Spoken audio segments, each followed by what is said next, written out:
Every enigma commences with a locale. Ours unfolds in Sagittarius, a nexus point in the cosmos, a convergence where the improbable materializes. It is from this very expanse that researchers have pinpointed the origin of the object 3 Atlas, the identical celestial expanse that, mere decades ago, witnessed the wow signal shatter the quiet. A mere coincidence? Hardly. It is far too precise, far too deliberate. It's possible that an entity or entity is already extending a hand towards us.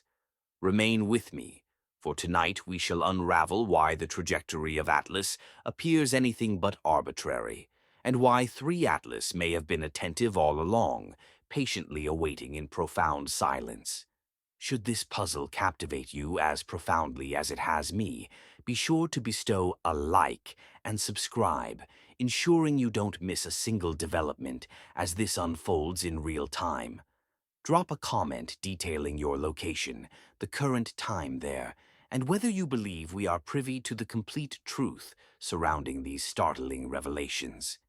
And if you are inclined to bolster this community's growth, disseminate this video across X, Facebook, Reddit, or even within your personal group conversations. You are the very reason we can persist in pursuing narratives such as this.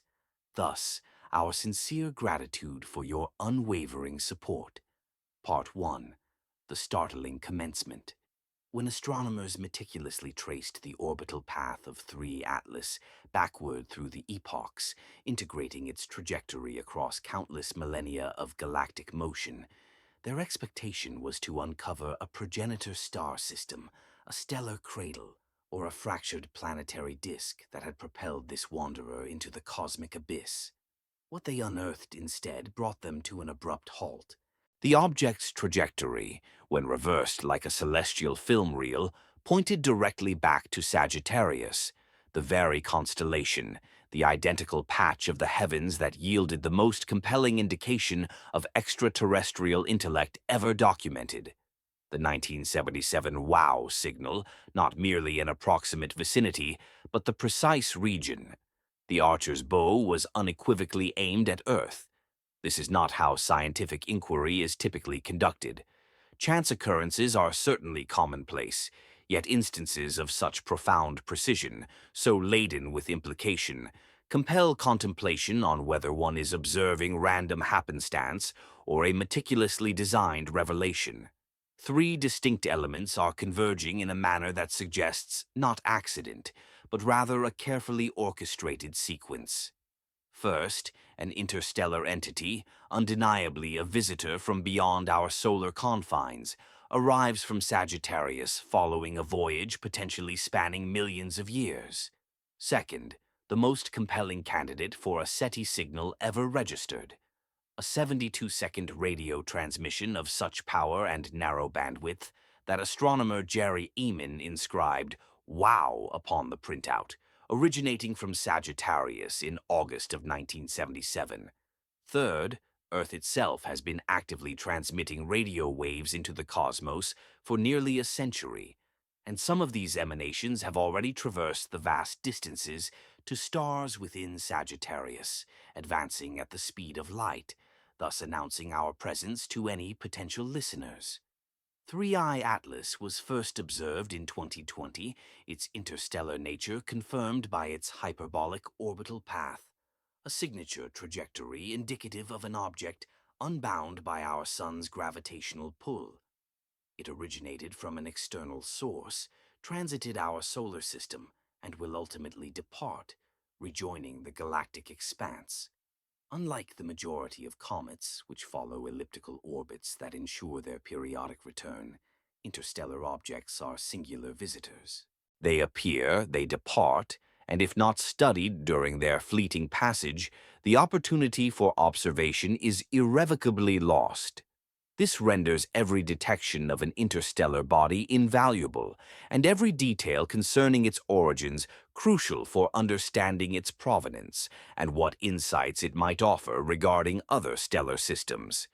The WOW signal remains an enigma, nearly 50 years after its initial detection.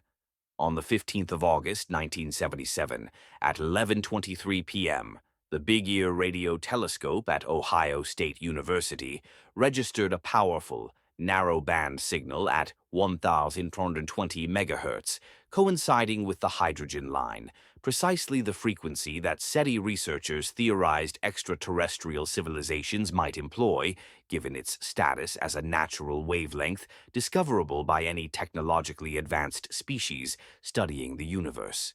The signal's artificial nature was so unmistakable, so distinct from ambient cosmic noise, that it could not be attributed to instrumentation errors or atmospheric disturbances. However, it never recurred. Subsequent observations of the same celestial sector yielded no results. No subsequent detection has matched its distinctive characteristics. For close to 5 decades, it has remained in scientific uncertainty, too significant to disregard, yet too elusive to definitively confirm. Meanwhile, Earth's radio emissions have been expanding exponentially since the advent of broadcast technology. Every television program, every radar pulse, every radio transmission escapes into space, propagating outward in a spherical wave now spanning approximately 200 light-years in diameter. This expanding sphere encompasses thousands of star systems, including numerous within Sagittarius. If technologically advanced civilizations exist around any of these stars, they have been receiving our transmissions for decades. They are aware of our existence. They are cognizant of our technological capabilities. They could, theoretically, have been viewing episodes of I Love Lucy since the 1950s, dissecting our radar signatures, monitoring our military communications, and constructing a profile of our civilization based on the electromagnetic footprint we have so carelessly broadcasted across the galaxy. The convergence of these factors is what commands our attention. An object arrives from the identical celestial vector as our most significant SETI detection. That particular direction happens to be one towards which we have been actively broadcasting for a century. The temporal sequence creates a feedback loop: signals outward, signals inward, object inward. This scenario suggests not 3 isolated coincidences, but rather 3 acts within the same cosmic drama. A celestial exchange unfolding across decades and light years, with Earth serving as both sender and recipient. Both the civilization extending the outreach and the civilization being reached.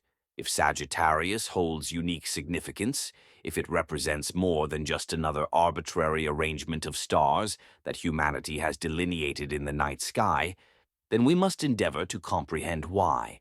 One potential explanation inspires both dread and exhilaration. What if Sagittarius is not merely a direction, but a central hub? A galactic thoroughfare where signals converge and exploratory craft conduct surveillance. A place where civilizations separated by unfathomable gulfs have established a network of communication relays, strategically positioned nodes designed to observe the emergence and self-declaration of nascent technological species.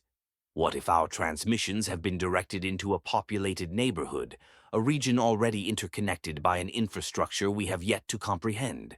A place that has been observing us with patience measured in geological timescales? This elevates 3 Atlas from a mere astronomical curiosity to something far more profound. Not simply a visitor, but potentially a harbinger, a probe, a tangible artifact of contact arriving at the precise moment and location that would most effectively connect with our own attempts at cosmic communication. The researchers who meticulously traced this object's orbital path did not anticipate any of these implications.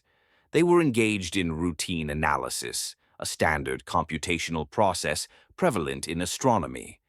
This involves taking an object's current trajectory and integrating it through the gravitational field of the galaxy, factoring in stellar interactions and tidal forces to ascertain its potential point of origin. Most often, such analyses yield results consistent with established theories. Comets trace back to the Oort cloud, asteroids to the main belt or Trojan populations, and interstellar objects to stellar flybys that perturbed them loose from their parent systems. However, 3 Atlas defied these expectations. Its trajectory, when traced backward, led to Sagittarius and then continued further, extending over millions of years without revealing a definitive origin point, as if the object had been in perpetual motion, as if its path had been intentionally set rather than naturally expelled. This presents an interpretive conundrum. Either the object is of such immense age that its origin has been obscured by millions of years of galactic orbital mechanics, rendering it effectively untraceable, or there is something about its trajectory that deviates from natural models. The first explanation is disquieting, suggesting we are examining debris potentially billions of years old, a remnant from stellar systems that may no longer even exist. The second explanation is even more unsettling, as it opens the possibility of artificial origins, of an intentionally calculated trajectory for 3 Atlas, designed to traverse our solar system at this specific juncture in human history, a time when we possess just enough technological sophistication to detect it and just enough curiosity to pose these very questions. If its trajectory was indeed engineered, if some intelligence set this object on its course millennia or millions of years ago, timing its arrival for the present day, then the connection to Sagittarius transitions from mere coincidence to a deliberate marker. It signifies, "We heard you. We are responding.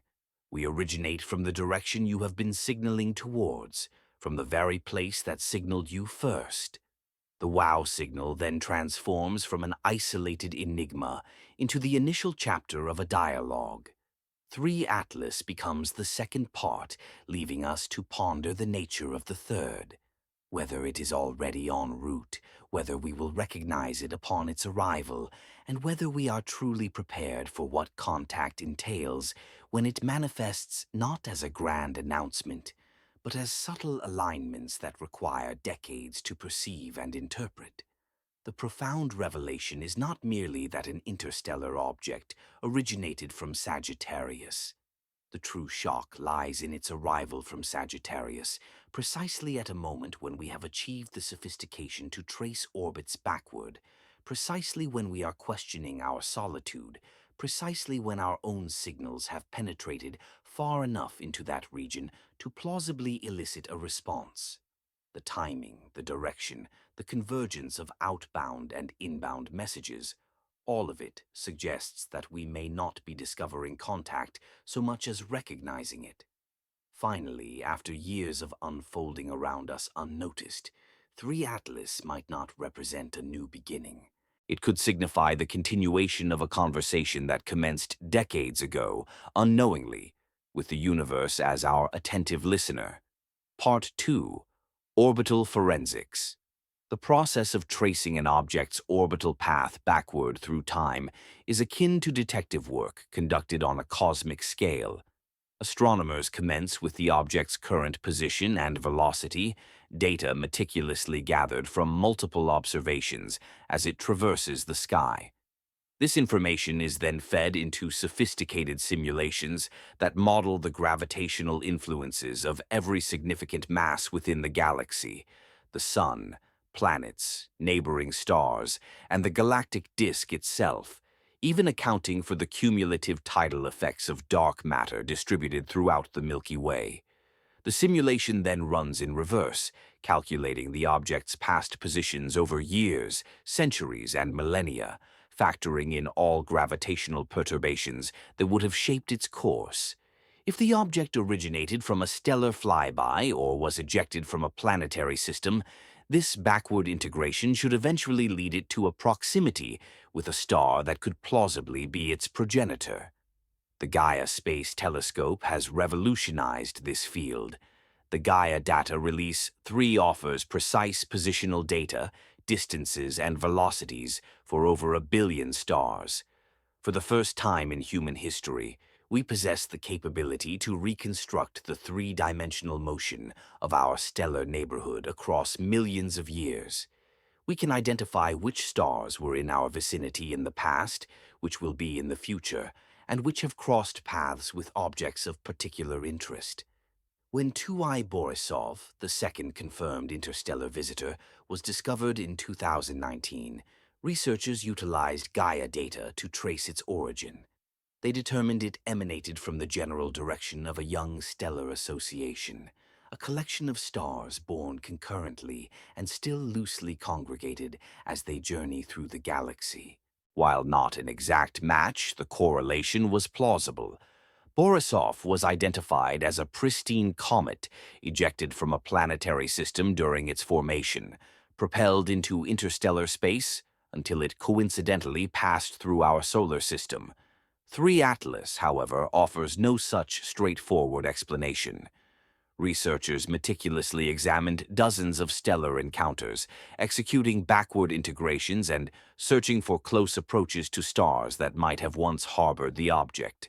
Their efforts yielded no conclusive results. No star came sufficiently close to 3 Atlas's reconstructed path to be considered a plausible origin point.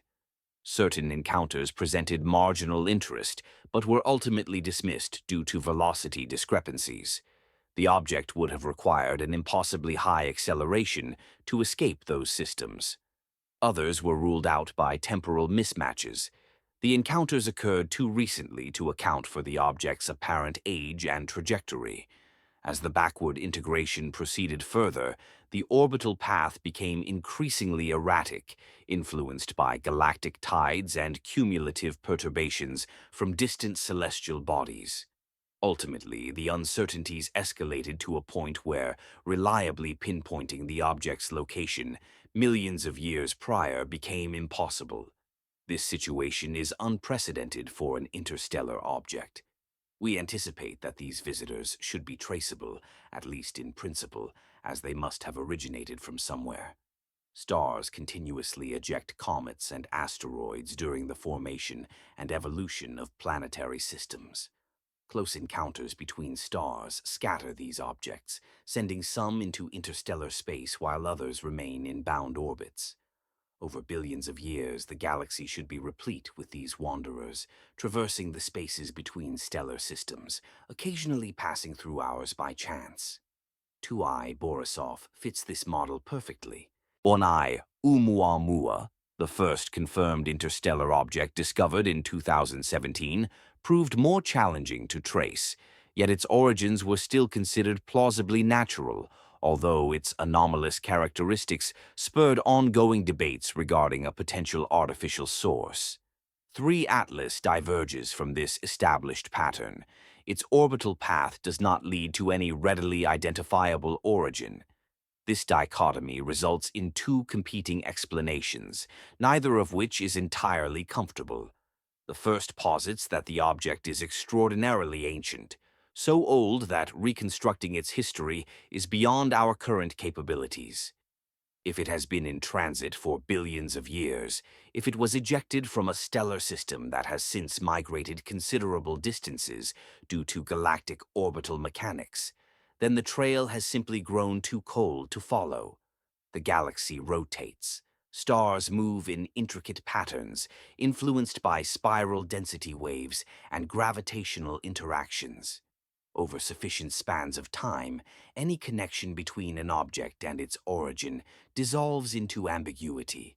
We would be examining fossilized debris, a relic from an era when the galaxy possessed a different structure, when the stars within Sagittarius occupied different positions, and when the very concept of Sagittarius as a human-defined constellation would have been nonsensical, as Earth itself did not yet exist. The second explanation suggests that the trajectory was never natural in the first place.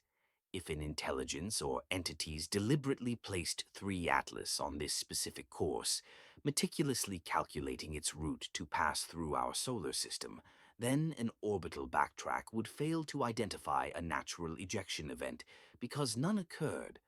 The object's path would have been governed by engineering, not by gravitational forces. This scenario does not necessitate faster-than-light travel or physics-defying technology. It merely requires patience and precision. The object would have been launched millions of years ago, precisely aimed, with galactic motion and stellar positions meticulously accounted for. It would then coast on a ballistic trajectory, requiring no further propulsion, arriving precisely when and where intended. From our vantage point, it would appear as an interstellar visitor adhering to natural orbital mechanics. However, beneath the surface, the mechanics would have been deliberately chosen, not random. The concept of deliberate trajectory insertion makes most astronomers profoundly uneasy because it is inherently unfalsifiable without corroborating evidence. One cannot definitively prove an orbit was engineered, rather than natural, unless the object exhibits behaviors that natural objects cannot replicate. This would include non-gravitational acceleration, beyond what cometary outgassing can explain, trajectory adjustments suggesting active guidance signals, or observable emissions that unequivocally demonstrate technology. 3i Atlas has not conclusively displayed any of these definitive characteristics, although, as previously discussed, claims of unusual behavior have been made. What it has demonstrably done is resist standard orbital reconstruction, pointing toward a general region rather than a specific origin, arriving from a direction imbued with profound significance for humanity's SETI endeavors, and timing its appearance for an era when we are just beginning to possess the capacity to study it with adequate rigor. The forensic evidence is inconclusive by design. If one were intent on dispatching a probe to another civilization, a deliberate choice of trajectory that initially appears natural, one that does not immediately signal artificiality to casual observation, would be prudent. It would be disguised as a comet or an asteroid, something that would not trigger immediate alarm or intense scrutiny. It would be allowed to coast for millions of years, exhibiting a patience far beyond human comprehension, because civilizations rise and fall, while physics remains eternal. Upon arrival, it would present as merely another piece of space debris, intriguing to astronomers, but not immediately recognized as an act of contact. Only through meticulous examination, by posing the correct questions and identifying the underlying patterns, would the true nature of the visit become apparent. Alternatively, we might be overanalyzing the situation. Space is replete with ancient celestial bodies. The galaxy comprises approximately 400 billion stars and trillions of smaller objects drifting between them. Some of these objects will invariably possess untraceable origins simply due to their immense age and the vast distances they have traversed, rendering their history irreconstructible with current data. The fact that 3 Atlas points toward Sagittarius could be entirely inconsequential. Its resistance to orbital reconstruction might simply indicate it is older and more perturbed than 2I Borisov. Attributing intent to what could be random motion represents pattern-seeking rather than scientific deduction. Nevertheless, the pattern persists, seemingly begging for notice, demanding interpretation, even if that interpretation necessitates accepting that some coincidences, however loaded they may feel, are simply coincidences. The central dilemma of this investigation is profound, akin to a black hole warping the fabric of space-time around it. Either 3 Atlas is so ancient that its origin is beyond our capacity for reconstruction, a celestial drifter so old that its genesis has been effaced by time, or it represents something entirely different, something deliberately placed rather than naturally ejected, something guided rather than random. The orbital forensics are incapable of differentiating between these possibilities, as both scenarios yield identical observational signatures: an object with no discernible parent star, no apparent ejection event, and an orbital path tracing backward to a general direction rather than a specific locale. What will ultimately resolve this ambiguity? What will allow us to distinguish between a designed trajectory and a random one will be all subsequent discoveries about this object, extending beyond just its orbital path. The orbit points to Sagittarius. Now, our imperative is to comprehend what significance Sagittarius might hold. Part 3. The Sagittarius Neighborhood. Sagittarius dominates our perspective of the galactic center. When we direct our gaze towards the Archer constellation, we are looking through the most concentrated aggregation of stars in our galaxy, peering towards the supermassive black hole that anchors the Milky Way's rotation, and into the galactic bulge where stellar populations coalesce in configurations unattainable within our more quiescent spiral arm. This is the cosmic metropolis, the galactic core where gravitational forces are most potent and matter congregates in extraordinary densities.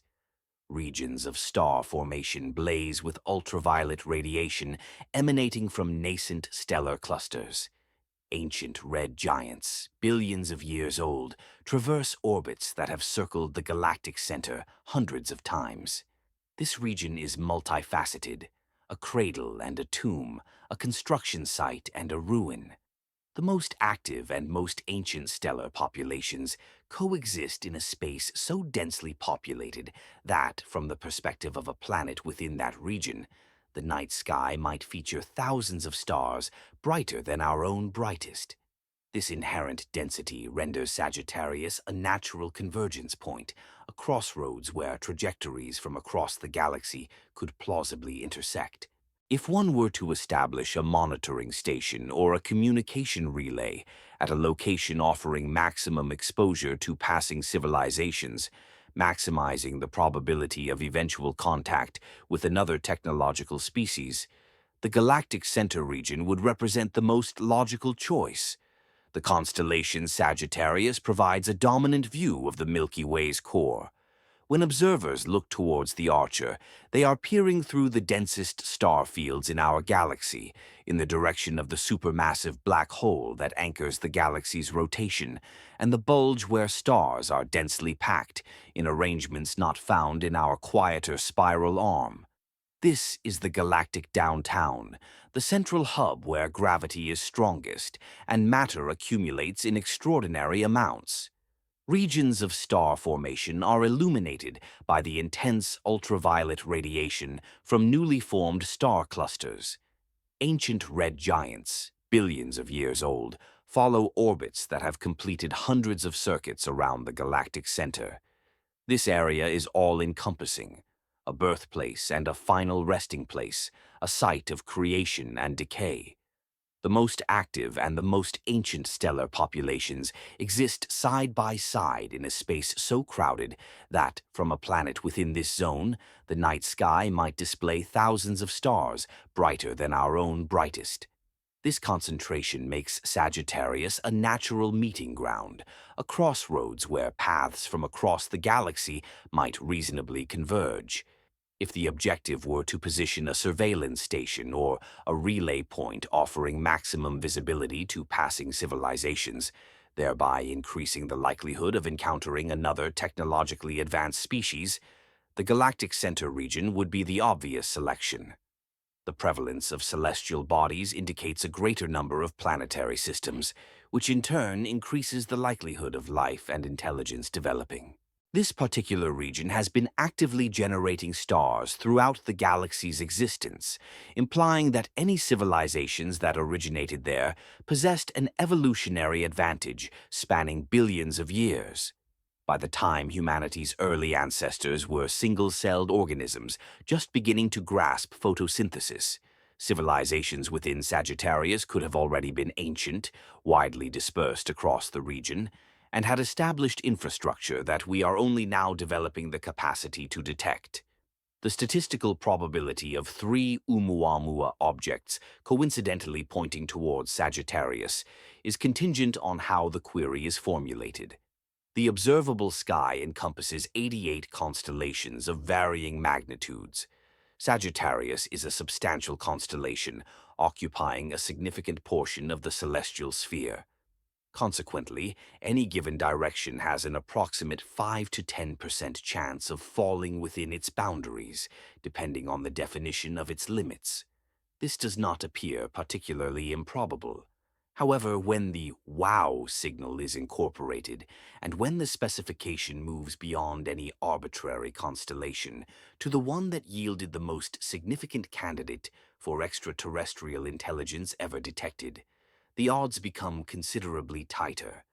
Furthermore, when Earth's broadcast history is included, specifying the constellation towards which we have been inadvertently transmitting for decades, the coincidence becomes more difficult to disregard. The inquiry is not about the likelihood of pointing towards any constellation, but rather the probability of all these elements aligning towards the same constellation. This represents a much more restricted question. For thousands of years, Sagittarius has been a fixture in human mythology, depicted as the archer, a centaur with bow drawn, aiming towards the nearby constellation of Scorpius. Ancient civilizations observed this asterism and wove narratives around it, portraying it as a hunter, a warrior, or a guardian positioned at the boundary between the known world and the cosmic unknown. They could not have foreseen that they were directing their gaze towards the galactic center, nor that a supermassive black hole, dense stellar populations, or star-forming regions blazing with energies that would one day be observable through telescopes yet unimagined by humanity resided there. Nevertheless, they sensed something significant, imbuing that direction with meaning and making it a focal point for stories concerning power, peril, and the unknown. Modern scientific inquiry advocates for caution against overinterpreting coincidences, a prudent stance. Our evolutionary development has equipped us to perceive patterns.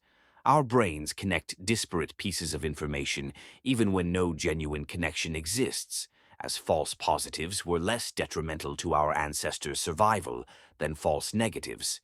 It was safer to perceive threats in every shadow than to miss a real danger. This cognitive bias means we are inclined to find significance in Sagittarius, even if it is merely another direction among an infinite expanse of possibilities. This holds true even if the wow signal was a natural radio burst originating from a magnetar or some other yet-to-be-identified astrophysical source, and even if the Oumuamua object's trajectories to that region were purely coincidental. Scientists continuously push back against this tendency, demanding empirical evidence before accepting extraordinary assertions and requiring patterns to withstand rigorous statistical analysis before being elevated to the status of discoveries. However, conspiratorial interpretations possess their own inherent logic. An accumulation of too many coincidences begins to resemble a signal rather than mere chance. At what juncture does astronomical improbability transform into a likelihood that is not random? Where lies the demarcation between healthy skepticism and deliberate blindness to patterns warranting investigation? Had the Oumuamua object originated from any other direction, this discussion would likely not be occurring. If the WOW signal had emanated from Orion or Andromeda instead of Sagittarius, the interstellar object's origin would merely be an additional data point.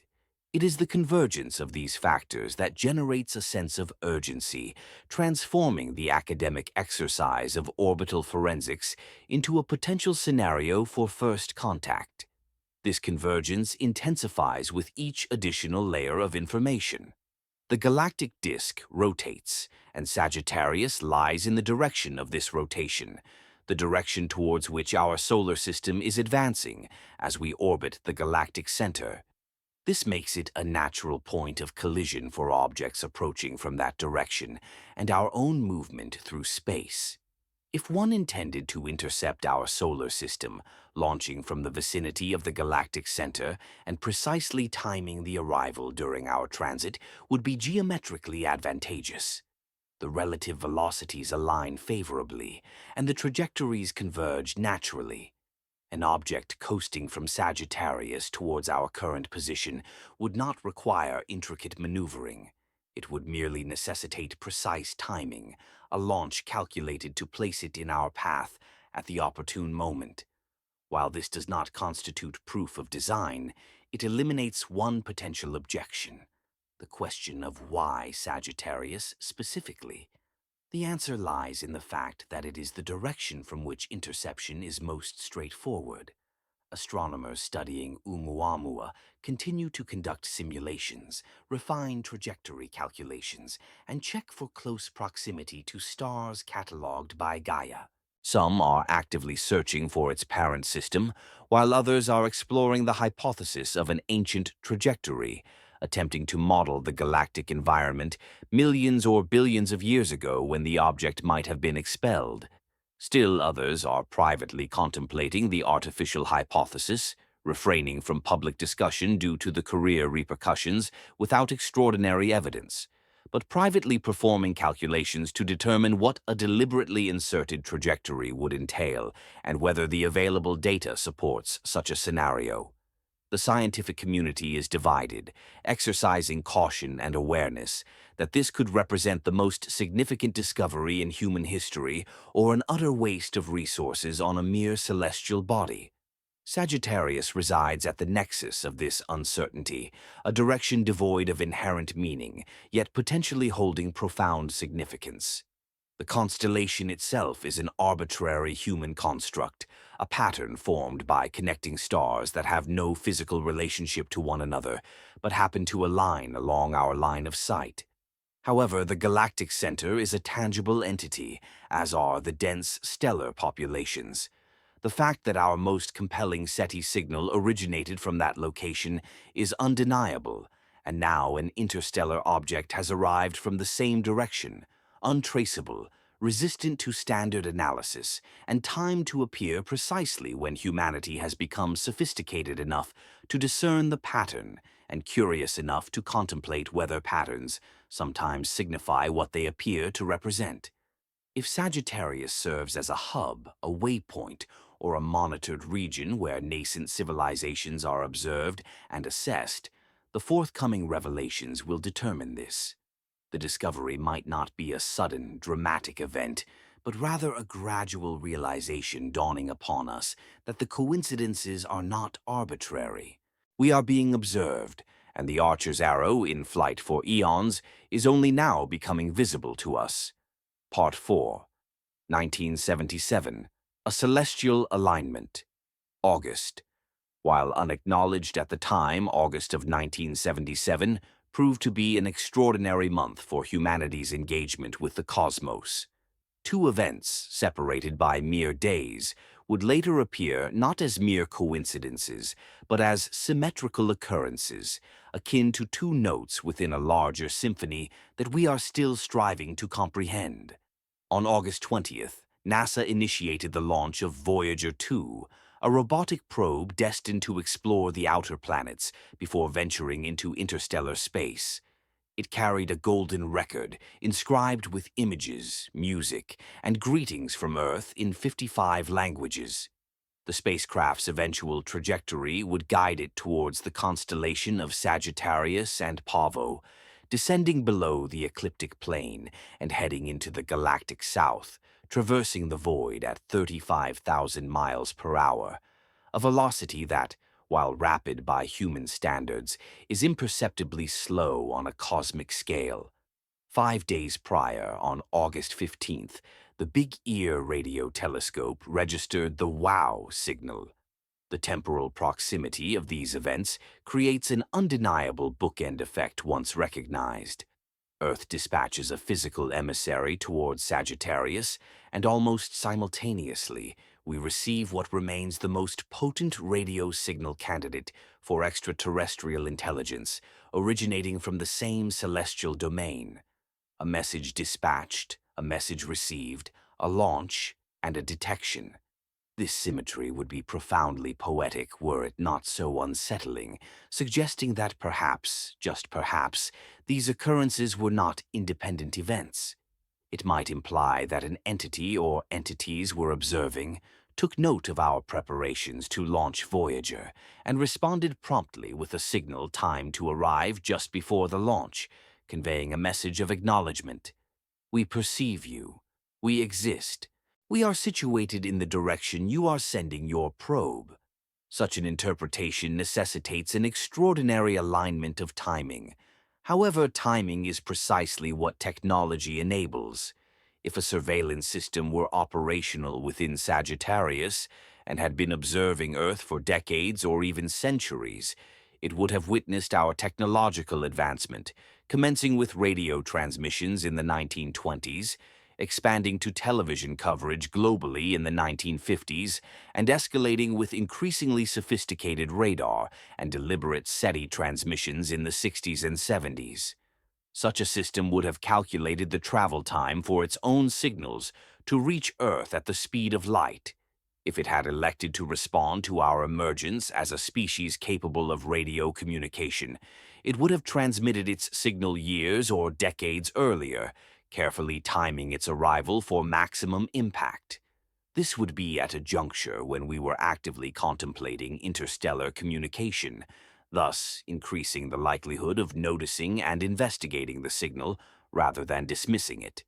The golden record aboard Voyager 2 represents humanity's most deliberate attempt at cosmic communication prior to that point. This record contains 116 images depicting the diversity of Earth, fundamental mathematical and physical concepts, human anatomy, flora and fauna, and architectural and technological achievements. It also includes 90 minutes of music from various global cultures, alongside greetings in 55 languages and recordings of whale songs, signifying our inclusion of Earth's other intelligent species, irrespective of their capacity for spacefaring. The record is analog, designed to be played using a stylus and cartridge included with the spacecraft, and engineered for longevity, intended to withstand billions of years in the interstellar environment. Instructions for playing it are encoded on the record's cover, utilizing universal physical constants to define timing and dimensions, thereby enabling any technological civilization to decode it without prior knowledge of human culture. The underlying assumption was that Voyager would drift for millennia or millions of years before encountering any intelligent life. The golden record was akin to a message in a bottle cast into an ocean so vast that retrieval seemed virtually impossible. Nevertheless, we undertook this endeavor not with an expectation of results, but because the act of creating the message held intrinsic value for us. It compelled us to consider what we would wish to convey if we could communicate with the cosmos, and what we would choose to represent humanity given a limited data capacity of a few megabytes and a single 12-inch record. The selection process involved political, philosophical, and artistic considerations. What music defines us, what images best represent us, and which languages should be included. Consequently, the record serves as both a time capsule of 1977 human consciousness and a message directed towards extraterrestrial intelligence. Fast forward to the year 2025. Voyager 2 is now approximately 150 astronomical units distant from the Sun. It remains operational, although its power supply is nearing depletion. It continues to transmit data concerning the interstellar medium, the expanse of space between stars, a region previously unentered by any human-made object. Its current velocity relative to the Sun is approximately 3.1 astronomical units per year, translating to roughly 10,000 miles per hour. At this rate, it will take approximately 40,000 years to traverse a single light year. The nearest stars are over 4 light-years away. Voyager will not approach another stellar system for hundreds of thousands of years. By that time, humanity may no longer exist. The probe will endure beyond our species, carrying our message into a future where Earth is merely ancient history. However, there is a critical detail. Voyager is heading towards Sagittarius and Pavo, and Oumuamua originated from Sagittarius. One object is outbound, the other inbound, both establishing a connection to the same region of space. These objects will not physically intersect, of course. Oumuamua has already passed through our solar system and is continuing its outward journey, while Voyager is following a completely different trajectory. Yet, symbolically and metaphorically, their counterparts, our outgoing message and their incoming probe, assuming it is indeed a probe, Their paths converge in conceptual space, even if they never physically intersect. We are dispatching an artifact of our civilization into the cosmos, and it is conceivable that the cosmos has sent one back in return. This response may not be in the form of radio waves, but rather a physical object, a phenomenon that rewards meticulous examination with increasingly perplexing implications. The alignment of 1977 marks what some researchers refer to as Year Zero of cosmic communication. Prior to this period, our radio and television transmissions were broadcast passively and incidentally, not as deliberate attempts at communication with any entities beyond Earth. Voyager fundamentally altered this paradigm, making our intent explicit. We were actively reaching out, extending a greeting in the hope that someone might be present to receive it. And almost concurrently, we detected the wow signal, potentially a reciprocal greeting. Decades later, Oumuamua arrives from the same direction, completing a trilogy: signal outgoing, signal incoming, object incoming. While each of these elements can be individually explained as natural phenomena or coincidental occurrences, their combined presence forms a pattern that is increasingly difficult to dismiss. What transpires when the outbound Voyager and the inbound Oumuamua cross paths in the vastness of deep time? While they will not physically collide, the civilizations or intelligences associated with them might. If Oumuamua is a probe, it has likely transmitted information back to its point of origin years or even centuries ago, depending on the nature of their communication methods. This information would encompass details about our solar system, our planets, and if it possessed the capability to detect electromagnetic emissions, our technology. The civilization receiving this data would then be aware of our presence, knowing that we are at approximately 1970s technological levels based on the launch of Voyager and its golden record. They would possess a profile of us, including our capabilities, intentions, and our willingness to engage. Consequently, they would be faced with the decision of how to proceed with this knowledge: respond openly, continue clandestine monitoring, dispatch additional probes, or disregard us as too technologically primitive for interaction at this time. The peculiar alignment of 1977 suggests that we may already be engaged in a dialogue without our full awareness. The wow signal may not have been an anomaly, but a considered response. Voyager's mission might not have been merely an introspective act of hope, but the inaugural move in an ongoing exchange that will continue to unfold across timescales that challenge human comprehension. Oumuamua represents the subsequent move, a physical artifact following the radio signal, offering evidence that something or someone exists beyond Earth and is sufficiently interested to dispatch hardware, not just electromagnetic whispers. We are left to ponder what the next move will entail, whether we are adequately prepared for it, and whether first contact is an event that occurs suddenly or unfolds gradually over decades and centuries, with individual pieces only becoming comprehensible when viewed in their entirety. Part 5: The Dilemma of Initiation. We find ourselves suspended between two potential explanations for Oumuamua, and the choice between them profoundly influences all subsequent considerations. On one hand, we have the naturalistic explanation. Interstellar objects are common, with perhaps thousands traversing our solar system annually, remaining undetected due to their diminutive size or faintness. They are essentially debris from planetary formation processes, dispersed throughout the galaxy by gravitational interactions. Oumuamua is merely one such object, distinguished by our ability to detect it and our improving capacity to identify such entities, but ultimately just a celestial rock. Its trajectory towards Sagittarius is considered coincidental, and its apparent untraceability is attributed to its ancient origins or the limitations of our current modeling capabilities. The connection to the wow signal is seen as an instance of pattern seeking, where humans ascribe meaning to phenomena that are purely random. This explanation is conservative, aligns with established physics, and requires no new assumptions regarding extraterrestrial civilizations or interstellar probes. It is the explanation that most scientists default to, given that extraordinary claims necessitate extraordinary evidence, which we currently lack. On the other hand, there is the engineered explanation. Oumuamua is posited as an interstellar probe deliberately dispatched to our solar system, potentially part of a more extensive network of monitoring devices distributed across the galaxy. Its trajectory is understood to be calculated rather than random, and its timing is considered intentional.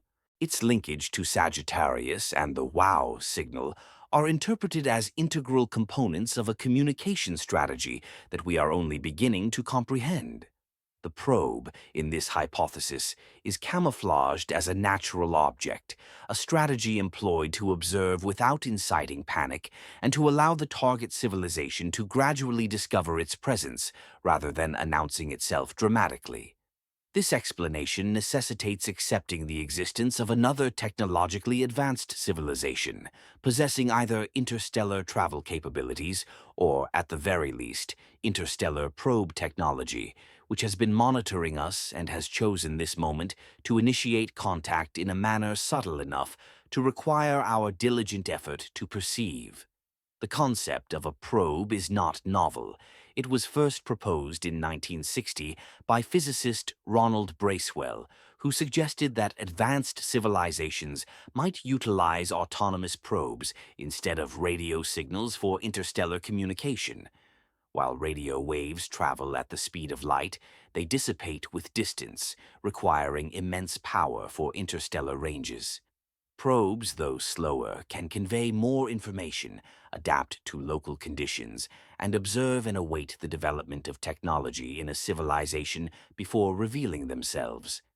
A galaxy-spanning network of such Bracewell probes could effectively function as an interstellar internet, with nodes strategically positioned throughout the galaxy to monitor star systems and await signs of emergent intelligence. Upon detecting radio signals or other technosignatures, a probe might activate, initiate communication, or even approach the system to conduct a more detailed study of the nascent civilization. What would an alien probe realistically resemble? It is unlikely to be a sleek spacecraft with conspicuous technological features, as this would be inefficient and overly attention-grabbing. More plausibly, it would be disguised as something natural, a comet, an asteroid, or a piece of space debris, indistinguishable from the millions of natural objects drifting through any stellar system. This disguise serves multiple purposes. It avoids provoking defensive reactions from the target civilization, allows the probe to operate undetected for centuries or millennia while the civilization matures, and ensures that contact occurs on the probe's terms when the civilization has reached a level of technological sophistication sufficient to recognize the probe for what it is, rather than mistaking it for inert matter. SETI researchers have long maintained that advanced civilizations would likely prioritize stealth over ostentation. Broadcasting powerful radio signals demands substantial energy resources and announces one's presence to any potential adversaries within auditory range. Dispatching probes, conversely, is a more covert approach. Probes can conduct passive observations, gathering data without revealing themselves until they elect to do so. This aligns with the dark forest hypothesis, which posits that the galaxy may be populated by civilizations that remain silent due to the inherent dangers of drawing attention. If this hypothesis holds true, then first contact would not manifest as a dramatic arrival of obvious spacecraft, but rather as a subtle, gradual process, easily overlooked if one is not paying close attention. It would closely resemble the current situation with Oumuamua. an object that initially appears natural but exhibits peculiar characteristics upon closer examination, revealing connections to historical signals and patterns that suggest intentionality rather than randomness. The concept of relay nodes further elaborates on this idea. Instead of individual probes operating in isolation, one can envision a network where each probe communicates with others, establishing a web of information exchange across interstellar distances. Probes would be positioned every few hundred light years throughout the galaxy. Every local area meticulously observes its surroundings, relaying significant events back to the wider network. Imagine celestial bodies coalescing into stars, planetary systems forming, life blossoming, and intelligent species advancing their technological capabilities. Such a network would not necessitate faster-than-light communication. Even standard radio waves traveling at light speed between connected points would suffice for any civilization or advanced collective patient enough to contemplate timelines spanning millions of years. Our planet would be but one of countless systems under such observation. Our evolutionary trajectory meticulously documented, our transmissions recorded, and our emergence as a technologically adept species duly noted and archived.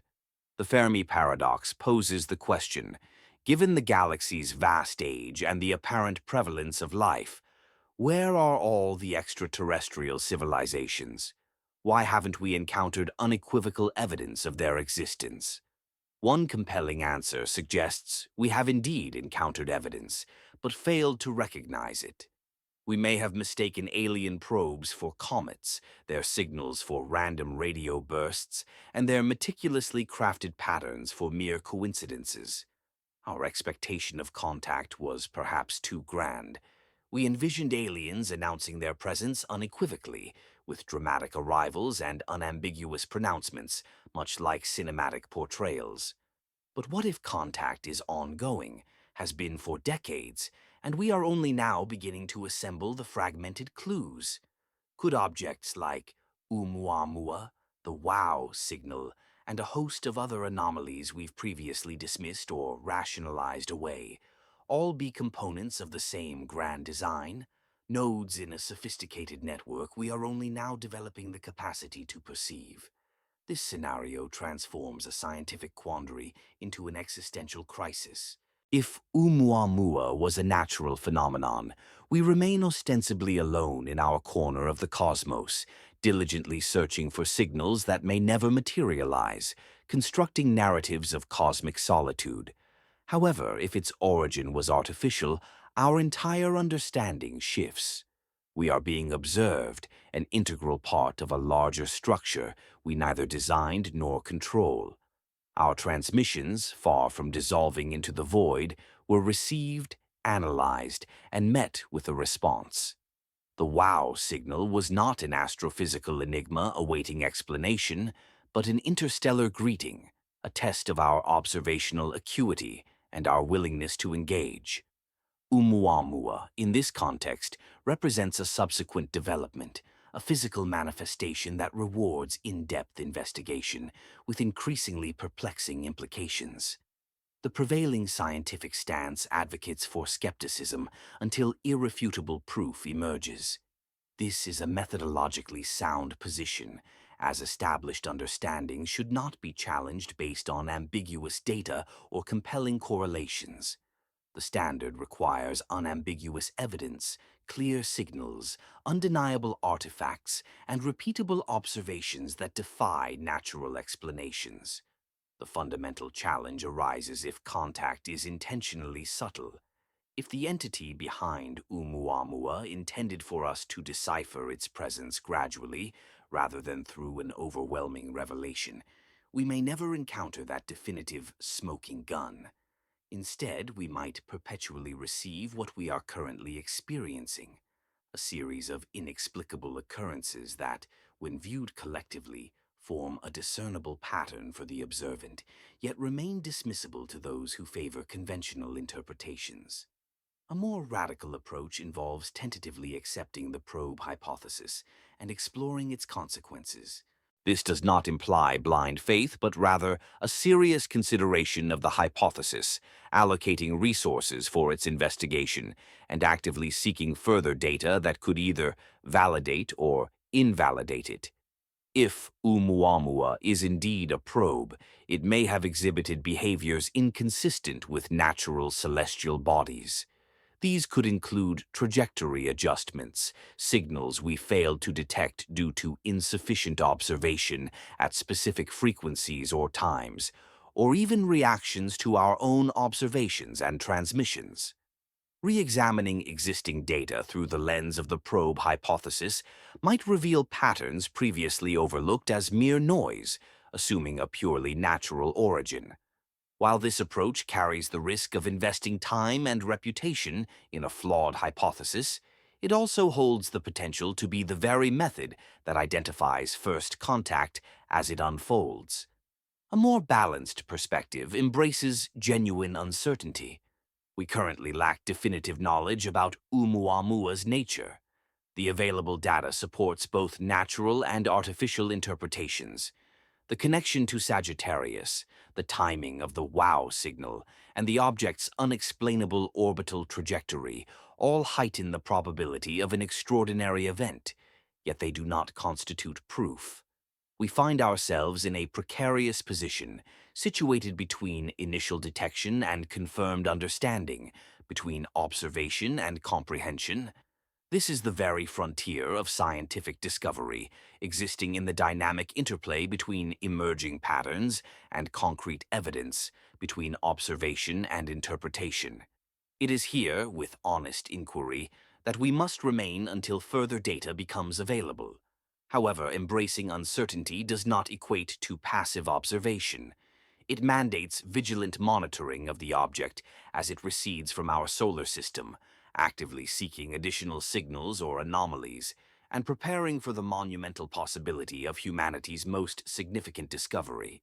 Simultaneously, we must also prepare for the alternative, the potential overinterpretation of natural phenomena, driven by an intense desire for cosmic companionship, leading us to perceive meaning in random occurrences.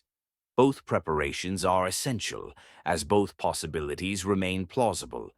The definitive answer to what Oumuamua truly is will not be revealed through pronouncements, but through persistent, patient observation, the gradual accumulation of evidence, and rigorous analysis. This process will either substantiate the probe hypothesis or systematically dismantle the anomalies, leaving only the natural interpretation.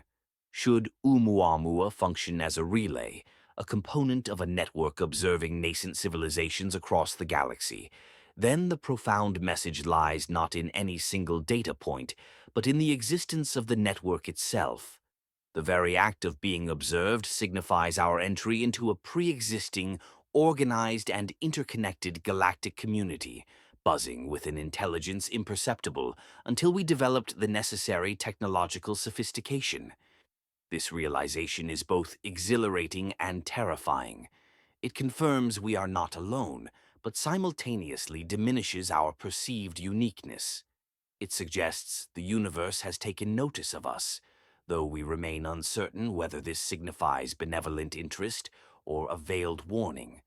It implies a conversation initiated decades or even centuries ago, and we are only now beginning to comprehend that we have been addressed all along, met with the patience of ages, awaiting our capacity to understand, awaiting our realization that the constellation Sagittarius is more than a human-imposed pattern of stars, but a genuine nexus, a focal point where communications converge, probes are dispatched, and fledgling civilizations are assessed for their readiness to join a larger cosmic collective. The initial dilemma frames the entire investigation: natural or artificial, coincidence or deliberate design, isolated or under observation. The questions remain unanswered, but their implications ripple through every observation, every analysis, and every endeavor to ascertain Oumuamua's significance, or indeed its very existence. As we delve deeper into the evidence, examining its composition, age, and cosmic trajectory, We will continually return to this fundamental ambiguity, for it is within this space of honest inquiry that the gap between our desires and our proofs resides, between the patterns we perceive and those that genuinely exist. Part 6. Compositional Mysteries. During its transit through the inner solar system, when the James Webb Space Telescope focused its infrared instruments on Oumuamua, astronomers anticipated detecting spectral signatures akin to those of 2I Borisov, the pristine interstellar comet that visited in 2019. Borisov exhibited precisely what was expected from a comet originating from another star: water ice, carbon monoxide, carbon dioxide, and organic compounds. The proportions closely mirrored those found in comets within our own solar system, reinforcing the understanding that planetary formation processes share remarkably similar chemical foundations across the cosmos. This observation was significant precisely because of its normalcy. It validated that the processes occurring in our stellar nursery were not unique, and that comets forming around distant suns behaved and appeared much like our own. However, Oumuamua defied these expectations. Spectroscopic analysis revealed an unusually high ratio of carbon dioxide to water. Most comets are predominantly composed of water ice, with smaller quantities of other volatile compounds. Oumuamua presented the inverse: a substantial amount of carbon dioxide with a comparatively lesser quantity of water. While not entirely impossible through natural processes, comets formed in the frigid outer regions of their parent protoplanetary disks, farther from their star where carbon dioxide could freeze but water remained less abundant, might exhibit such characteristics. It is decidedly uncommon. The occurrence of such a composition in the limited sample of interstellar objects studied so far prompts questions about whether we are observing a genuine anomaly or evidence of something more. The coma, the envelope of gas and dust surrounding the nucleus as the object sublimates under solar heating, appeared remarkably compact and structured. Typical comets develop expansive, diffuse comas as solar radiation transforms ice into gas, which then expands outwards, propelled by radiation pressure to form the characteristic tail. In contrast, Oumuamua's coma was notably smaller than anticipated for its observed brightness, suggesting either unconventional sublimation physics or a nucleus with thermal properties diverging significantly from those of typical comets. Some researchers noted that the coma's shape and density fluctuations seemed almost deliberately regulated, as if the gas release was controlled rather than occurring spontaneously in response to solar heating. This observation, while disputed and difficult to definitively confirm from ground-based telescopes and not yet appearing in peer-reviewed literature, contributes to a growing collection of details that deviate from standard cometary models. Comparing Oumuamua to its interstellar predecessors highlights a spectrum of unusual characteristics. 1I Oumuamua remains the most perplexing. It exhibited non-gravitational acceleration, a slight deviation from its trajectory away from the Sun beyond what gravity alone would predict. The most plausible natural explanation involves jets of sublimating ice providing minute thrust.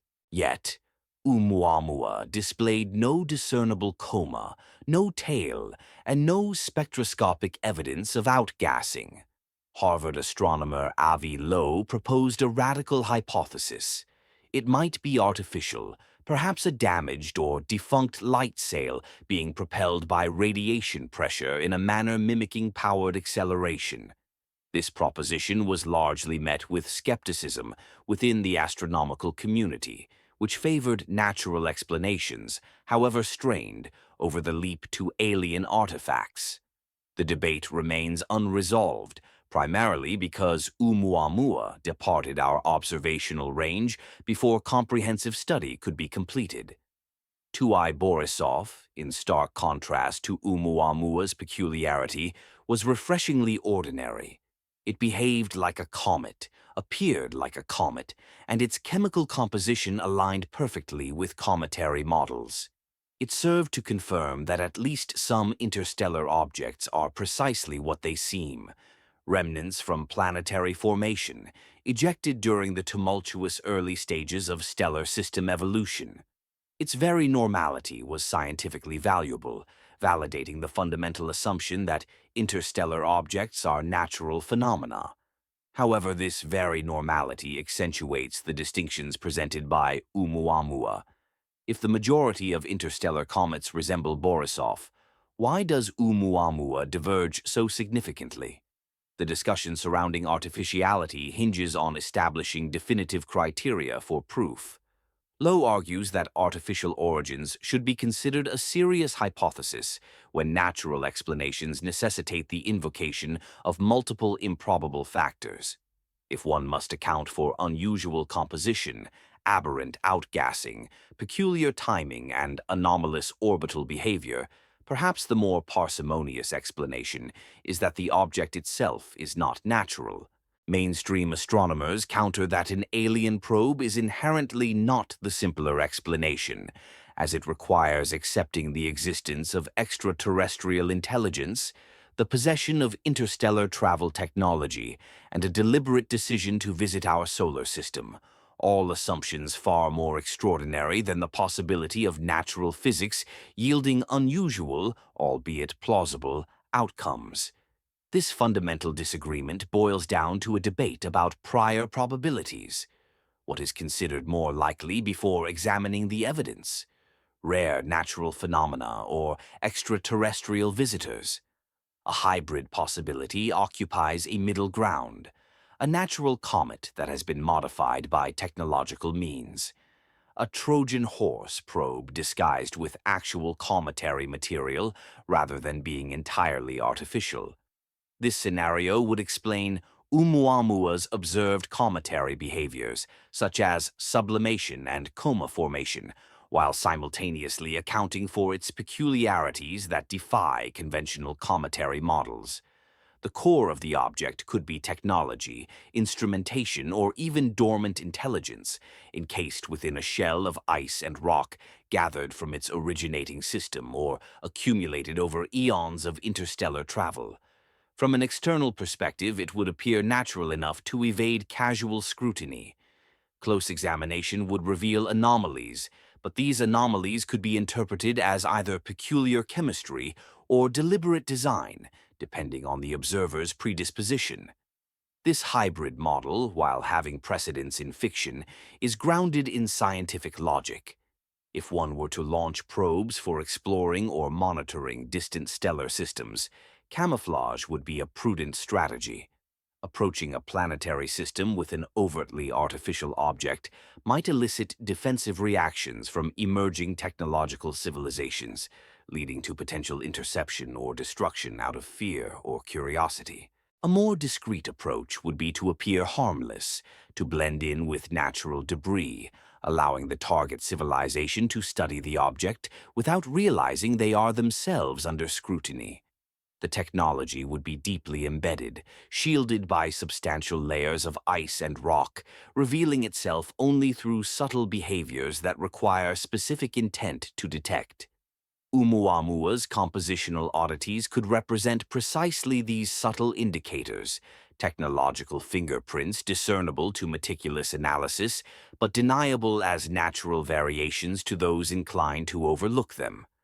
The chemical anomalies are significant because they represent measurable, reproducible data points, independent of subjective interpretation of ambiguous patterns. The carbon dioxide to water ratio is either unusual or it is not. The coma structure either conforms to natural sublimation models or it does not. These are questions resolvable with enhanced data, further observations, and refined analysis. The critical issue is that Oumuamua is already receding, moving beyond the reach of our most sophisticated instruments. We did not prioritize intensive study during its passage because we underestimated its potential significance. It was regarded as another interstellar visitor. Interesting, but not an urgent priority, worthy of study but not warranting the suspension of all other observations. If its origin is artificial and its compositional anomalies indeed point to technology, we may have forfeited our best opportunity for definitive proof. What troubles researchers who seriously consider the artificial hypothesis is the possibility that the fingerprints of technology are already present in the data we have collected, obscured within spectra yet to be fully analyzed, hidden within light curves dismissed as noise, awaiting discovery by someone posing the right questions. A vast proportion of astronomical data remains underanalyzed. Telescopes generate far more observations than research teams have the capacity to meticulously process. Data often resides in archives for years or even decades before being revisited, revealing insights missed by the original observers. Oumuamua's compositional data is readily accessible, residing within JWST archives, ground-based telescope records, and amateur observer logs. The central question is whether sufficient time will be dedicated to reanalyzing this data, specifically searching for indicators of artificiality, or if it will remain classified as unusual but likely natural, necessitating further study that will become impossible as the object drifts too far for follow-up observations, leaving the question perpetually unresolved. Part 7. The Interstellar Graveyard. If Oumuamua is ancient, its orbit so profoundly disrupted by millions or billions of years of galactic motion that its origin star is untraceable, we may be contemplating something deeply poignant. This could be debris from a civilization that has long since ceased to exist, a probe still functioning long after its creators perished, drifting through the galaxy propelled by inertia and programming established in epochs preceding human civilization, perhaps even preceding complex life on Earth. This is the orphaned probe hypothesis, and it carries an existential weight absent in purely natural explanations. A rock is merely a rock, its tragedy a projection of human sentiment. But a machine outliving its makers, still executing commands from intelligences reduced to dust eons ago, represents a profound tragedy on a cosmic scale. The dense galactic disk harbors the oldest stellar populations in our galaxy.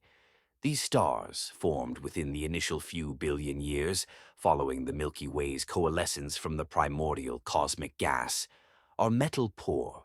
They predated the supernovae that enriched the interstellar medium with heavier elements, and thus the formation of planetary systems like ours, with rocky worlds and complex chemistry, was less common.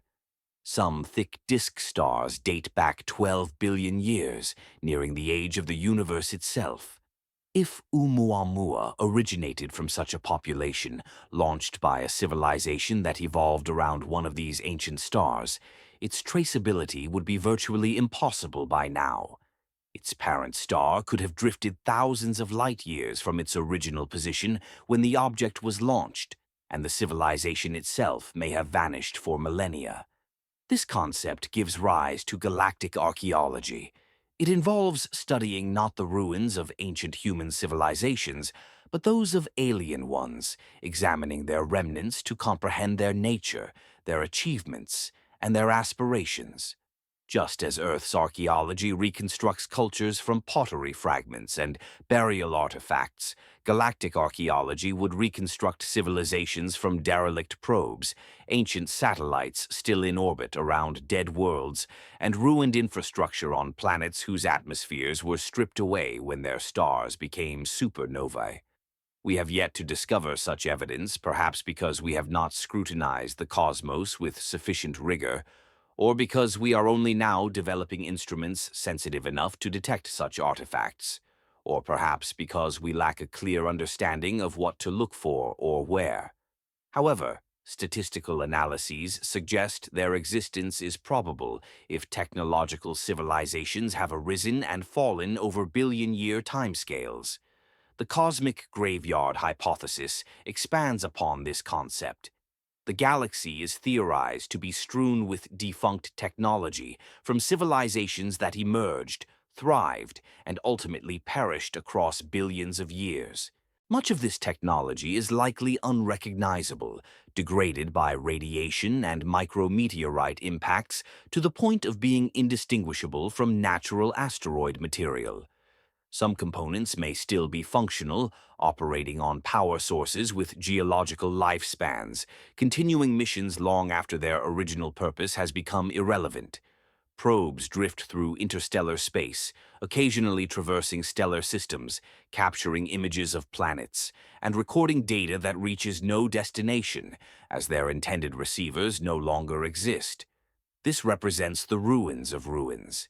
Contact is not with living intelligence, but with its spectral remnants, with the machines left behind after its demise. The parallel with human artifacts is undeniable. Voyager 1 and Voyager 2 will persist long after humanity's extinction.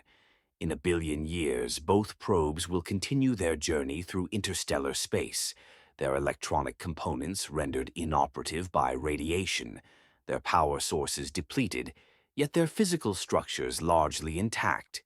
The golden records will be unplayable, their aluminum surfaces corroded, but they will remain recognizable as manufactured objects to any who might discover them. Should another civilization encounter a Voyager probe in the distant future, they will be discovering our ruins, evidence of our existence, our technological prowess, and our attempt to send messages into the void, hoping for a receptive audience. They will not encounter us directly, but our ghost, our artifact, the message we dispatch to a future we will never witness. If Oumuamua is an ancient probe, it could represent the Voyager equivalent from another civilization. They initiated its journey with optimism and a clear objective, embedding within it the directive to explore, to meticulously collect information, and with the potential to either return or transmit its findings back to its creators. However, the vast stretches of time proved insurmountable. Voyages between stellar bodies are exceedingly slow. Even traveling at one-tenth the speed of light, traversing the entire galaxy would necessitate 1 million years. The lifespan of most civilizations is likely far shorter than this. Biological species transform into entirely different forms. Societies reliant on technology either collapse or achieve a level of advancement that moves them beyond conventional existence. The probe perseveres because it lacks the capacity to cease its operation. Its programming is straightforward. Continue onward, maintain recording, and execute the mission until its power source depletes or catastrophic damage renders it inoperable. Consequently, it drifts, ancient and solitary, periodically passing through star systems akin to our own. At epochs when new civilizations are just beginning to emerge, when young species gaze skyward and ponder the nature of this peculiar artifact, never suspecting it predates their entire world. This realization provokes a disquieting query. Are the celestial objects we are presently identifying actual remnants of defunct technology rather than naturally occurring cosmic debris? The unusual acceleration observed in Oumuamua might be attributed to a damaged propulsion system of a derelict probe malfunctioning.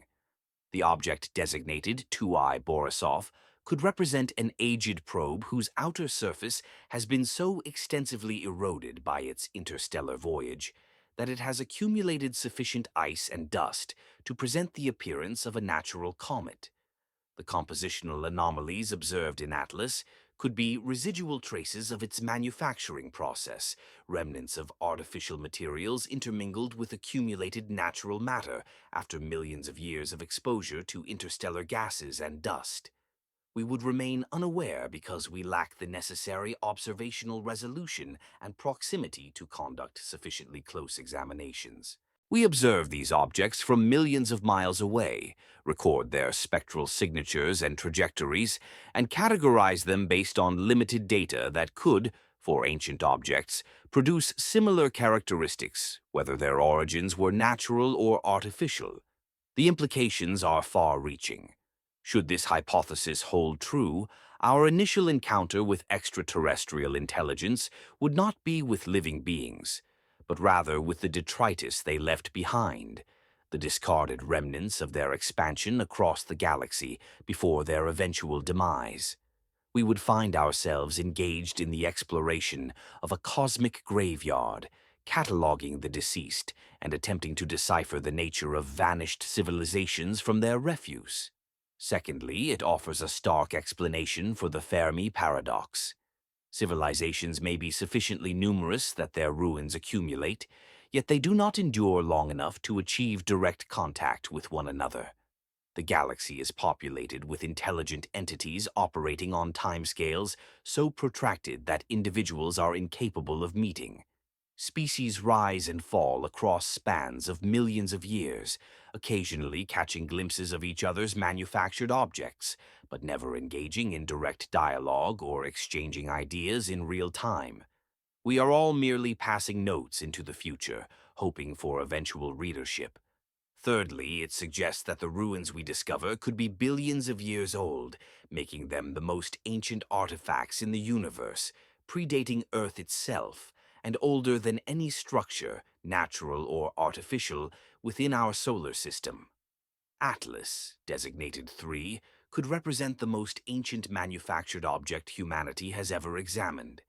It is a machine from an era when our sun was still in its formative stages, when planets were coalescing from a protoplanetary disk.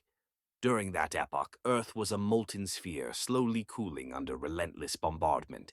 The civilization that constructed it might have undergone its entire evolutionary cycle, flourished, and then vanished before complex life even arose on our planet. Their complete history, encompassing their ascent and decline, could fit within the temporal gap between Earth's formation and the emergence of the first single-celled organisms. And its probe continues its journey, steadfastly executing its mission, carrying data that will never be retrieved because its intended receivers have long since disintegrated into dust. This perspective of galactic archaeology shifts our inquiry from the question of, "Are we alone?" to "Who preceded us?" It acknowledges that intelligence is a common phenomenon, that technologically advanced civilizations emerge regularly throughout the billions of years of galactic history, but that direct communication remains an impossibility because the temporal scales are misaligned. By the time we detect their transmissions or discover their probes, they are gone, and by the time our own signals might reach another civilization, we too may have ceased to exist. The galaxy is replete with messages traversing the void between defunct senders and recipients who will never materialize. We are embedded within this temporal necropolis, contributing our own artifacts to the collection, augmenting the archive that future civilizations will uncover millions of years hence, when they develop their own astronomical capabilities and begin to pose the very same questions we are currently contemplating. If Atlas, designated 3, is indeed a relic, then its study transforms into an act of remembrance.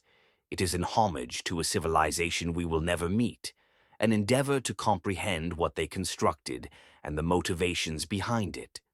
The compositional data, its trajectory, its timing, all of it becomes part of the archaeological context, providing clues about their identity and what they deemed sufficiently valuable to launch into eternity. And we become the initial humans to make their acquaintance. Even if this encounter solely entails the examination of their remnants, even if this contact represents a one-way transmission across billions of years, with us receiving a message dispatched before our species even existed, before our planet was capable of sustaining life, before our sun ignited and commenced its prolonged burn that will ultimately engulf the inner planets, leaving the outer solar system frigid and desolate, save for any artifacts we might manage to propel beyond its reach before our own civilization joins theirs in the galactic repository of extinct intelligence. Part 8. The CT Mirror. Earth has been inadvertently broadcasting its existence to the cosmos for approximately 100 years, dating back to the advent of radio technology in the early 20th century. Every amplitude modulation radio transmission, every television broadcast, every radar pulse dissipates into space at the speed of light, expanding outward in an ever-growing sphere that now spans a radius of roughly 200 light-years. This sphere encompasses thousands of stars, including numerous candidates within the Sagittarius region, the galactic center, where stellar densities are highest, and where, statistically, the likelihood of technologically advanced civilizations arising is greatest, simply due to the sheer abundance of stars, planets, and consequently, the increased chances for the rare conditions conducive to intelligence to align. The signals we have transmitted are neither uniform nor coherent. Early radio transmissions were faint, easily overwhelmed by stellar noise beyond a few dozen light-years. Television broadcasts are more powerful, but they are encoded in formats that evolve with technological advancements every few decades, rendering them challenging to decipher without knowledge of the specific modulation schemes employed during each era. Military radar represents our most potent emission. These are powerful pulses transmitted at frequencies and intensities capable of penetrating background noise. While designed to track missiles and aircraft with precision, they are equally effective at announcing our presence to any entity monitoring the radio spectrum within our light cone. These radar installations have been operational since the 1940s and 50s, thereby establishing the most robust techno-signature of human civilization detectable from interstellar distances. When we calculate which stars within the Sagittarius region have already been reached by our earliest radio transmissions, the figures are simultaneously exhilarating and unsettling. Stars within 100 light-years of Earth would have received signals originating from the 1920s and 30s. These were weak broadcasts, but potentially detectable with sufficiently sensitive instruments. Stars within 50 light-years would have received our more powerful television signals from the 1950s and 60s. Anything within 25 light-years has been subjected to a barrage of modern telecommunications, global positioning system satellites, radar, and even deliberate SETI transmissions we have directed towards potentially habitable star systems. The Sagittarius region contains multiple stellar populations at all these distances. Our signals have already reached them. If civilizations with detection capabilities exist there, they are aware of our presence. The timing creates a self-reinforcing cycle that is difficult to disregard. The WOW signal was detected in 1977.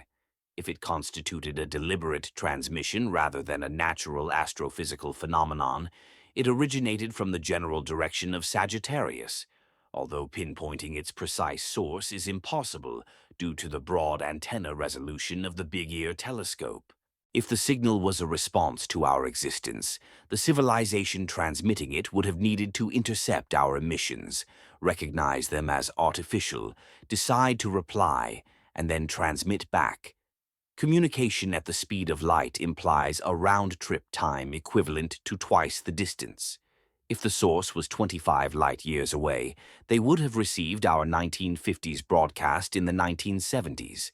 This provides ample time to detect us and respond before we detected them in 1977. The possibility that "wow" was a reply, an acknowledgement of our presence, transforms it from an unexplained mystery into the initial successful exchange in human-alien communication. We inadvertently whispered into the void through our everyday use of radio technology. Someone heard, recognized the whisper as evidence of intelligence, and deliberately whispered back, selecting a frequency and modulation that we would perceive as significant, as potentially artificial. The brevity of the signal is understandable in this context. Their intention was not to convey complex information, but rather to say hello, to confirm reception, and to demonstrate their existence. The fact that it never repeated further aligns with this interpretation. Once they ascertained that we had heard them, once they established a connection, they fell silent, awaiting our subsequent actions. What we did next, regrettably, was largely nothing. We logged the WOW signal as an unexplained anomaly. We attempted to relocate it, failed, and ultimately categorized it as a fascinating, unsolved puzzle. We did not initiate a comprehensive response because we could not be certain of what we had heard or its precise origin. At that time, SETI protocols were unclear regarding whether and how to respond to potential detections. The scientific community was divided on the wisdom and potential recklessness of deliberately transmitting to potential extraterrestrial intelligences, whether such transmissions would announce our presence to potentially hazardous unknown entities, or whether remaining silent posed a greater risk by perpetuating our ignorance of cosmic neighbors who might already be aware of us. This debate, in fact, continues to this day, unresolved, effectively paralyzing our capacity to act. However, if the WOW signal was their way of saying hello and we offered no reply, they might have opted to send something tangible instead. Radio waves travel quickly but have limitations. While information can be transmitted at the speed of light, there is no guarantee that the recipient will understand or respond. A probe, though slower, is significantly more versatile. It can carry instrumentation, processing power, and potentially artificial intelligence sophisticated enough to adapt to local conditions. It can meticulously examine the target system, confirming the inferences drawn from radio observations. This civilization is technological. They are in a stage of emergence. They might be prepared for contact, or at least for the knowledge that they are not alone. The arrival of Atlas, designated 3, decades after the WOW signal, aligns perfectly with this interpretation. The signal served as Phase 1, a greeting. The probe represents Phase 2, detailed study. Phase 3 could be direct communication, a reciprocal exchange, leading to mutual understanding, assuming we recognize the unfolding events and respond appropriately. The concept of the SETI mirror suggests that the search for extraterrestrial intelligence and the act of being discovered by them might be two facets of the same process, viewed from differing perspectives. We have been broadcasting for a century, generating techno-signatures perceptible to any entity possessing technology at our level or superior. Any civilization monitoring its immediate stellar vicinity, searching for indications of new technological species emerging, would have detected us by now if they are within our broadcast range. We are not concealed. We are not silent. We have loudly, albeit accidentally, announced our presence, and anyone attentive is aware of our existence. The pertinent question is not whether we have been discovered, but rather what transpires next. It remains to be seen whether the civilizations that have found us will choose to reveal themselves, whether they are observing and awaiting our development, or whether first contact will be a controlled event or a mutual occurrence. The poetic framing of this scenario is that we emitted whispers, technological toddlers babbling into the cosmic darkness without fully comprehending our actions, and the cosmos responded with a whisper. The WOW signal was an acknowledgement, proof that someone had heard, that the galaxy is not devoid of life or sound, and that intelligence exists beyond our world and has taken notice of us. Atlas, designated 3, represents the follow-up, the subsequent phase in a dialogue we are only beginning to comprehend.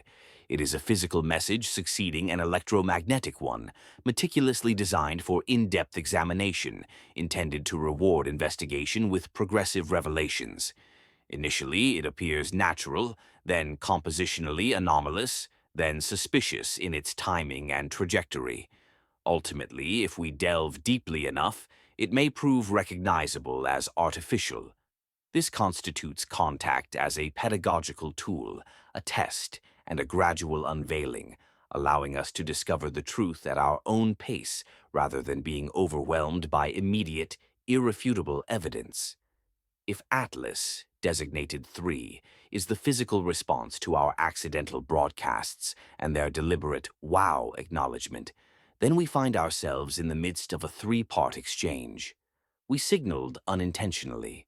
They signaled intentionally. They dispatched hardware to study us. What is our next course of action? Shall we attempt to communicate with the object as it departs our solar system, transmitting towards its projected path, hoping it is equipped with receivers and the intelligence to decode our attempts at messaging?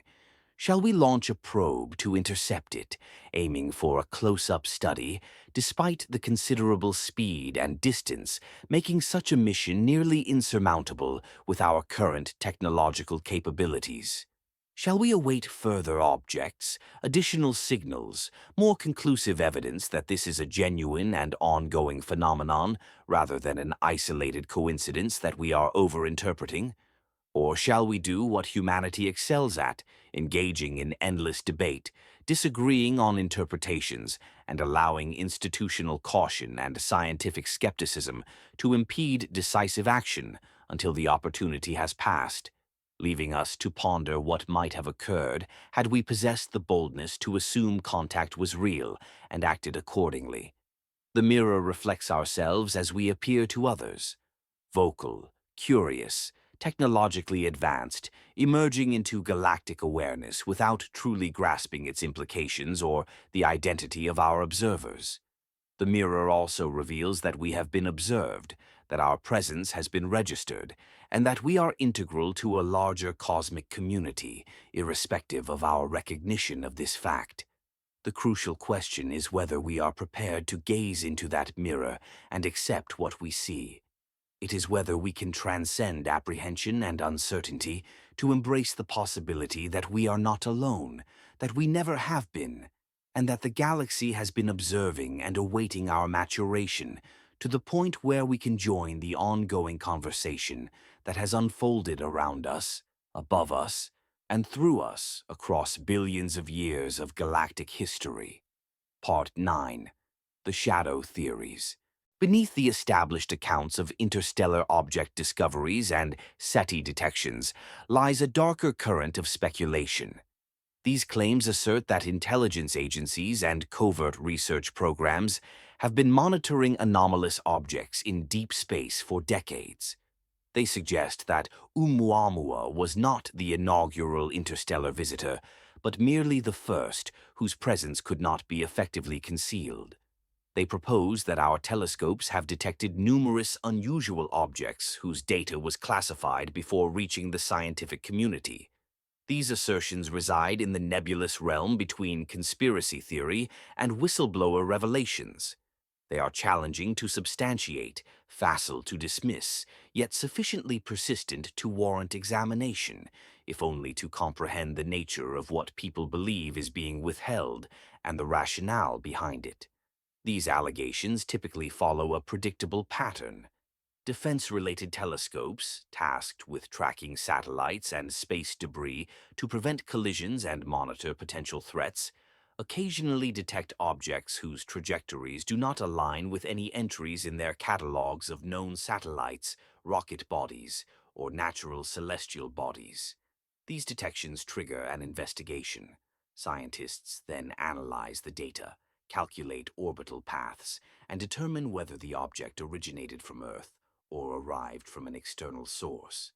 When the conclusion points to an external origin and the trajectory is definitively hyperbolic and interstellar, the data is subsequently classified.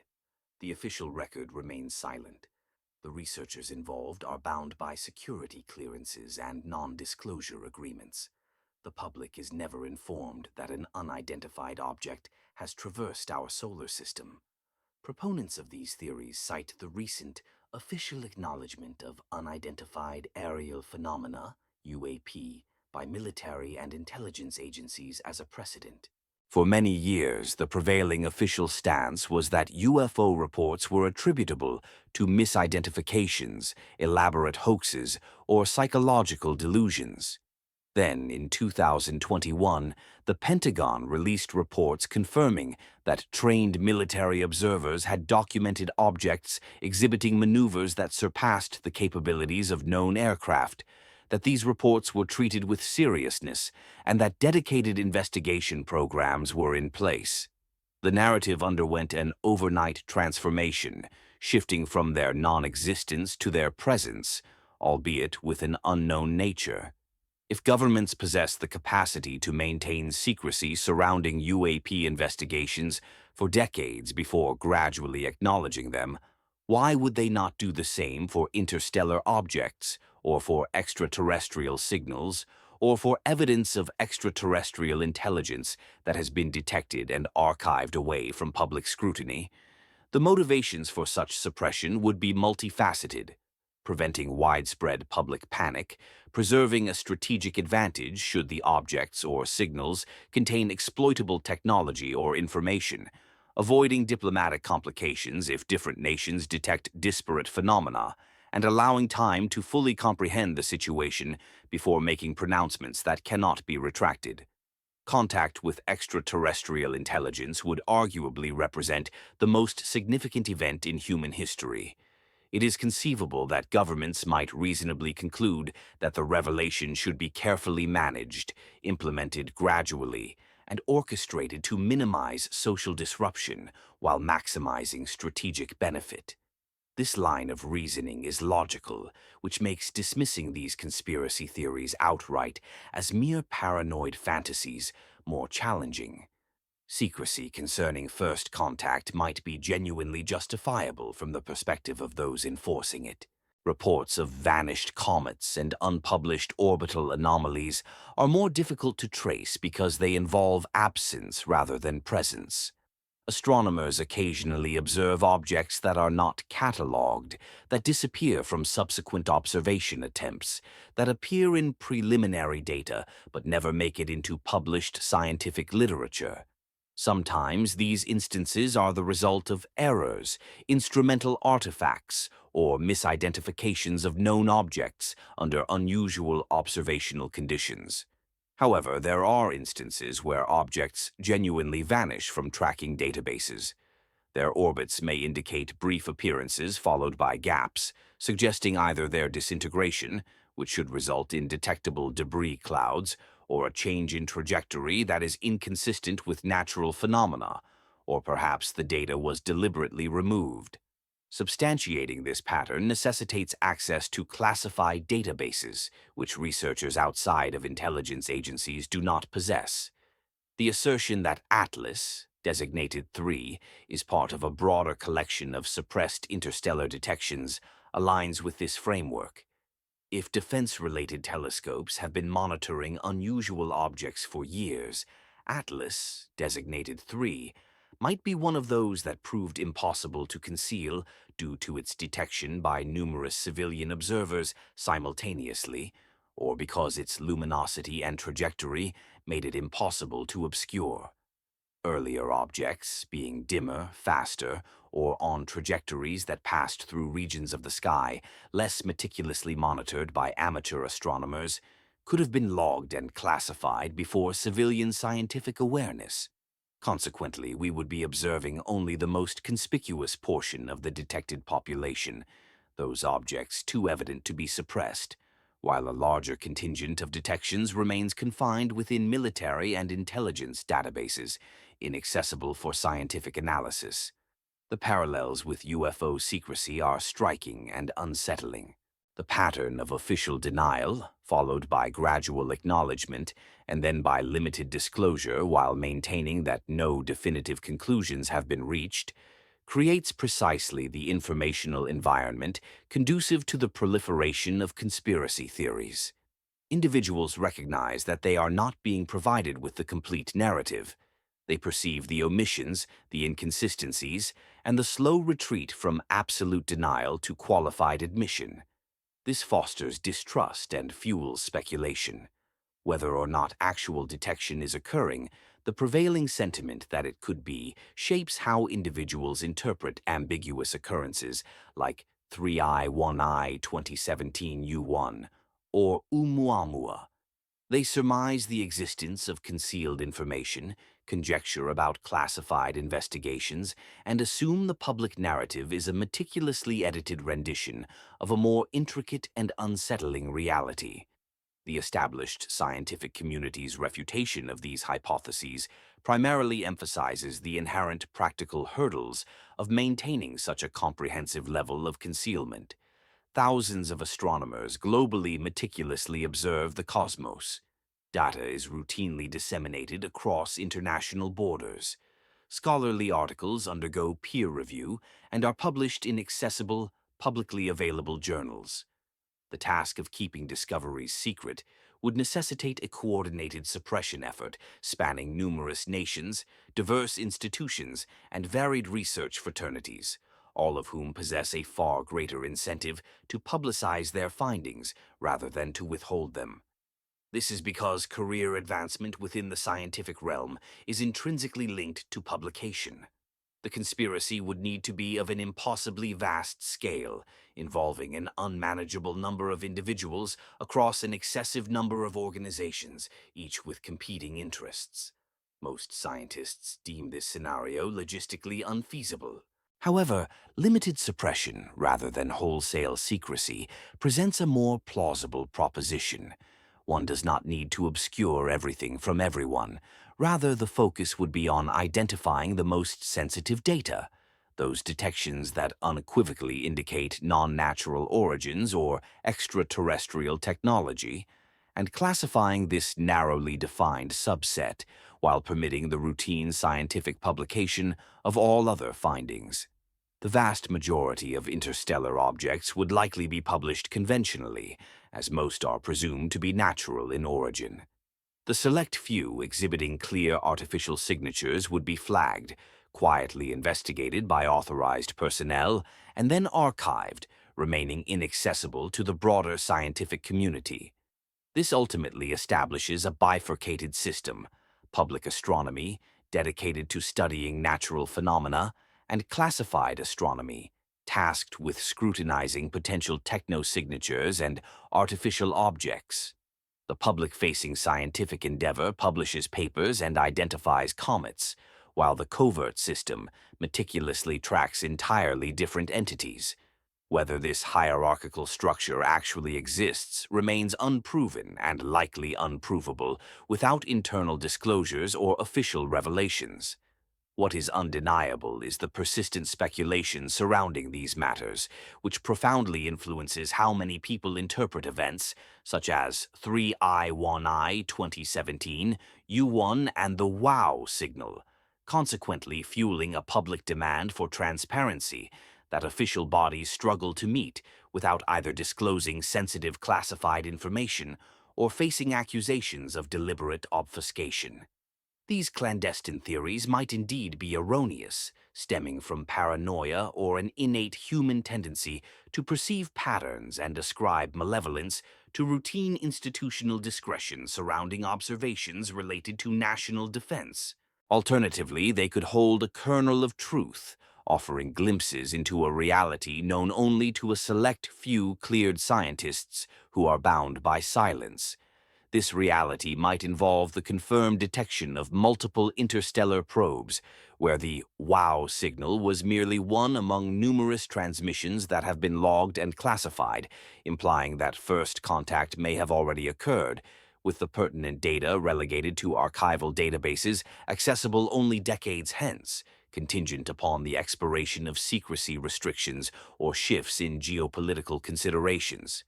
The narrative of a cover-up functions as a compelling plot device because it transforms a passive scientific inquiry into an active confrontation. The objective transcends merely understanding the nature of 3I1I 2017 U1. It becomes an endeavor to expose what authorities knowingly conceal from the public. This imparts a sense of urgency, generates inherent conflict, and cultivates the deeply satisfying sensation of pursuing truth in the face of resistance. Whether this resistance is tangible or illusory becomes a secondary consideration within the narrative framework. Part 10. Cosmic Choreography. The confluence of three distinct phenomena occurs with a synchronicity so remarkable it suggests deliberate orchestration rather than random chance. A transmitted message destined for the cosmos, a received extraterrestrial signal, and an observed interstellar object. Voyager 2, launched in August of 1977, carried humanity's golden record on its trajectory towards Sagittarius.